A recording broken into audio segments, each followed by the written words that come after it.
अस्सलाम वालेकुम दोस्तों, कैसे हैं? उम्मीद करता हूँ खैरियत से होंगे। मैं am Ali Haidri study point की जानिब से आप सबको कल के इम्तिहान के लिए यानी कि सीटेट के लिए बहुत सारी दुआएं और बेस्ट विशेष दे रहा हूँ। अल्लाह आपको इम्तिहान में कामयाब करे।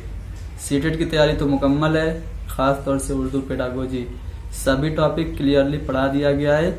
अगर फिर भी आपको डर लग रहा है तो आज 4 बजे अनअकैडमी पे लाइव क्लास होगी, जिसमें हम लोग उर्दू पेडागोजी के क्वेश्चन को फास्ट रिवीजन के जरिए सॉल्व करेंगे।